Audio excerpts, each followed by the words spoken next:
네, 여러분 안녕하세요. 유라성에 있는 말씀 시간입니다. 네, 날씨가 정말 오늘 아침에는요, 창밖으로 들어오는 그 찬바람에 춥다 이러면서 이불을 이렇게 끌어당기게 되더라고요. 정말 며칠 전만 해도 이 무더위가 여름이 언제 지나가지? 우리나라 기후가 아열대 기후로 이제 변했나? 이런 생각이 들 정도로 굉장히 막 습하고 덥고 그랬는데 며칠 사이에 정말 아직도 사계절이 살아있구나. 그래서 가을이 이렇게 다가오고 있구나. 또 때가 되면 또 언제 그랬냐는 듯이 계절이 바뀌고 있네. 뭐 이런 마음들이 오늘 찬바람이 슬슬슬 이렇게 들어오는 그 아침에 네, 그런 마음들이 들었습니다. 네. 이렇게 가을이 정말 봄과 가을이 짧잖아요. 찬바람이 불다 보면 또 어느새 연말로 다가가고 있지 않나? 네, 그런 생각이 듭니다. 그만큼 시간이 너무나 빠르게 지나가고 있는 거예요. 그래서 이 빠르게 지나가는 그 시간 속에서도 그냥 넉넉고 그 시간에 세월을 낭비하는 것이 아니라 말씀을 더 잘 붙들고 이 시대의 흐름을 좀 알아야겠다. 그리고 이 빠르게 지나가는 시간 속에서 내가 무엇을 해야 될까, 그런 지혜를 좀 구해야 되지 않나, 그런 마음이 드는 또 오늘입니다. 누가복음 19장. 예수님께서 여리고에 들어가 거리를 지나시는 중이었습니다. 여리고에는 삭개오라는 사람이 있었습니다. 그는 세리장이었고 부자였습니다. 삭개오는 예수님이 어떤 분인지 보려고 하였으나 사람들 때문에 볼 수 없었습니다. 그는 키가 작았던 것입니다. 그는 예수님을 보려고 앞서 달려가서 뽕나무에 올라갔습니다. 왜냐하면 예수님께서 그 길을 지나실 것이었기 때문이었습니다. 예수님께서 그곳에 이르러 위를 쳐다보시고 삭개오에게 말씀하셨습니다. 삭개오야, 어서 내려오너라. 오늘 내가 내 집에서 묵어야 하겠다. 삭개오가 빨리 내려와 예수님을 기쁘게 맞이했습니다. 사람들은 이것을 보고 모두 수군거렸습니다. 저 사람이 죄인의 집에 묵으려고 들어갔다. 삭개오가 서서 주님께 말씀드렸습니다. 주님, 제 재산의 절반을 가난한 사람들에게 주겠습니다. 그리고 제가 남의 것을 속여 얻은 것이 있으면 4배로 갚겠습니다. 예수님께서 삭개오에게 말씀하셨습니다. 오늘 이 집에 구원이 찾아왔다. 이 사람도 아브라함의 자손이다. 인자는 잃어버린 사람을 찾아 구원하러 왔다. 사람들이 예수님의 말씀을 듣고 있을 때 예수님께서 비유를 들어 말씀해 주셨습니다. 이 비유를 드신 것은 예수님께서 예루살렘에 가까이 오셨으므로 사람들이 곧 하나님 나라가 나타날 것으로 생각하였기 때문입니다. 예수님께서 말씀하셨습니다. 어떤 귀족이 왕위를 받아오려고 먼 나라로 가게 되었다. 그는 10명의 종을 불러 한 문화씩 10문화의 돈을 나누어 주면서 말했다. 내가 돌아올 때까지 장사를 하여라. 그러나 그의 백성들은 그를 미워하여 밀사를 뒤따라 보내어 왕위를 줄 사람에게 말을 전하였다. 우리는 이 사람이 우리의 왕이 되는 것을 원하지 않습니다. 그러나 그 귀족은 왕위를 받아가지고 돌아와서 돈을 맡겼던 종들을 불러 장사를 어떻게 했는지 알아보려고 하였다. 첫 번째 종이 와서 말했다. 주인님, 주인님의 한 문화로 10문화를 만들었습니다. 왕이 그에게 말했다. 잘하였다, 착한 종아. 네가 아주 작은 일에 충실하였으니 내게 10마을을 맡기겠다. 두 번째 종도 와서 말했다. 주인님, 주인님의 한 문화로 5문화를 만들었습니다. 왕이 그에게도 말했다. 내게는 5마을을 맡기겠다. 그런데 또 다른 종이 와서 이렇게 말하였다. 주인님, 주인님의 돈을 보십시오. 내가 이것을 수건에 싸두었습니다. 주인님은 엄하신 분이라 제가 주인님을 두려워하여 그렇게 했습니다. 주인님은 맡기지 않은 것을 가져가고 심지도 않은 것을 걷어들이십니다. 그러자 주인이 그에게 말하였다. 이 악한 종아, 네가 한 말로 너를 판단하겠다.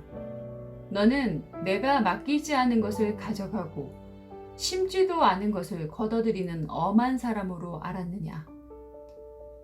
그렇다면 왜 내 돈을 은행에 맡기어 내가 돌아왔을 때 이자와 원금을 받게 하지 않았느냐? 그리고서 주인은 곁에 선 사람들에게 말했다.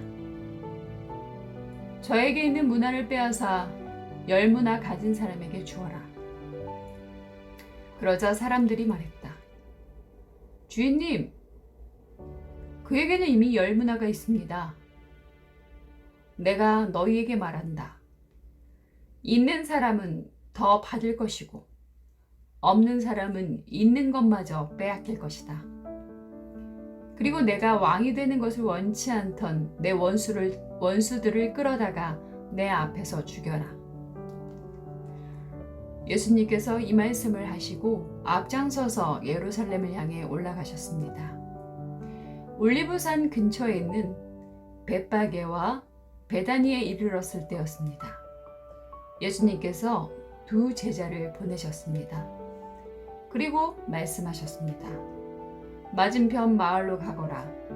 그곳에 들어가면 아무도 타보지 않은 나귀 새끼 한 마리가 매어 있는 것을 볼 것이다. 그것을 풀어 이리 끌고 오너라. 만일 누가 왜 나귀를 푸시오? 하고 묻거든 주님께서 필요하시답니다. 라고 말하여라. 보냄을 받은 제자들이 가보니 예수님께서 말씀하신 대로 나귀 새끼를 발견했습니다. 그들이 나귀 새끼를 풀자 주인이 그들에게 물었습니다. 왜 나귀 새끼를 푸시오? 제자들이 대답했습니다. 주님께서 필요하시답니다. 제자들이 나귀를 예수님께 끌고 와서 자기들의 겉옷을 벗어 나귀의 등에 펴고 예수님을 태웠습니다. 예수님께서 가실 때 사람들이 겉옷을 벗어 길에 펼쳤습니다. 예수님께서 올리브산 비탈길 가까이 오셨을 때 모든 제자들이 기뻐하며 큰 소리로 하나님을 찬양하였습니다. 그것은 이들이 여러 가지 기적을 목격했기 때문입니다. 주님의 이름으로 오시는 왕에게 복이 있다. 하늘에는 평화, 가장 높은 곳에는 영광. 그러자 사람들 사이에 있던 몇몇 바리새파 사람들이 예수님께 말했습니다. 선생님, 제자들을 꾸짖으십시오. 예수님께서 대답하셨습니다. 내가 너희에게 말한다.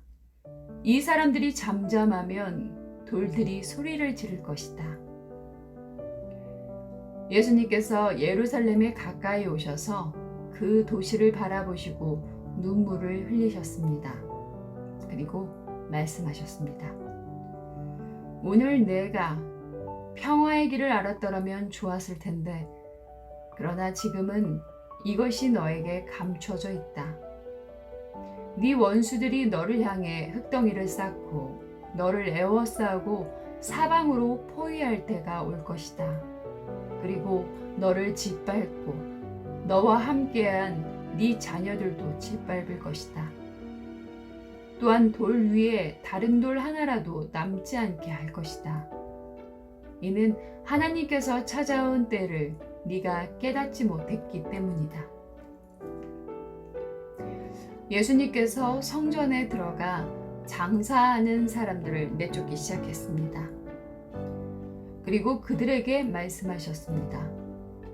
내 집은 기도하는 집이다 라고 성경에 쓰여 있는데 너희는 이 집을 강도의 소굴로 만들었다. 예수님께서 날마다 성전에서 가르치셨습니다. 그러자 대제사장들과 율법 학자들 그리고 백성의 지도자들이 예수님을 죽이려고 하였습니다. 그러나 모든 백성들이 예수님의 말씀을 열심히 듣고 있었으므로 예수님을 죽일 방법을 찾을 수 없었습니다. 아멘. 네, 오늘은 누가복음 19장을 읽어봤습니다. 네, 19장에 보면 주인과 주인이 종에게 돈을 맡겼죠. 그래서 어떻게 그것을 장사를 했는지, 어떻게 관리했는지를 봤습니다. 그래서 17절에 보면 잘하였다 착한 종아, 네가 아주 작은 일에 충실하였으니 내게 10마을을 맡기겠다 그랬어요. 네, 이것이 바로 하나님과 우리와의 관계가 아닌가 생각합니다. 네, 하나님께서 우리에게 처음부터 어떤 큰 것을 주진 않아요. 네, 우리가 그걸 감당할 수 있는지를 보시려면 하나님도 저희에게 테스트, 또 연단, 또 고난의 시간을 주시겠죠. 아주 작은 것을 줬을 때 감사하냐, 또 이것을 작은 걸 줬을 때 어떻게 또 관리를 하느냐를 어떤 세상적인 방법으로가 아닌 정말 말씀대로 하나님이 주시는 그 법대로 잘 지키고 관리하느냐를 보시고 그 다음에 조금씩 더 큰 거 이런 것을 이렇게 하나님께서 우리에게 주어진다고 생각합니다. 그래서 말씀에 있는 것처럼 정말 우리가 하루하루 매일 큰일이 일어나지 않는 이 범사에 어느 때 보면은 너무 똑같은 쳇바퀴 같은 그런 일상일 수 있지만 그 작은 하루에 충실하게 살아내고 또 그 범사에 감사하고 기뻐하고, 하지만 그것이 우리 뜻대로가 아니라 정말 늘 하나님께 기도하면서 그렇게 하다 보면 어느 날 갑자기 우리가 예측하지 못하는 그 시간에 하나님은 또 다른 더 큰 것을 주시고 또 우리에게 또 좋은 길로 이렇게 인도하신다는 또 그런 마음도 함께 듭니다. 네. 말씀에서는 늘 이렇게 비유를 통해서 얘기하지만 결국 그 비유를 통해서 말씀하고자 하는 것은 우리의 삶에 적용을 시키라는 말씀이죠.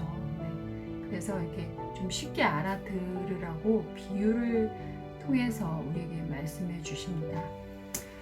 네, 결국은 말씀대로 믿음이라는 것은 말씀대로 우리의 삶에 행위로서 삶으로 살아내는 것이 믿음의 결실이 아닐까 생각합니다. 우리가 아무리 입으로 얘기를 하고 행동으로 언행일치가 되지 않으면 그것은 사실 살아있는 믿음이 아니죠. 네. 그래서 머리로 알고 또 가슴으로 느끼고 또 이 느낀 것을 멈추는 것이 아니라 우리의 손과 발을 주셨으니 이 손과 발을 활용을 해서 잘 살아내는 것, 그것이 바로 건강한 믿음 생활이 아닌가 이런 생각을 해봅니다.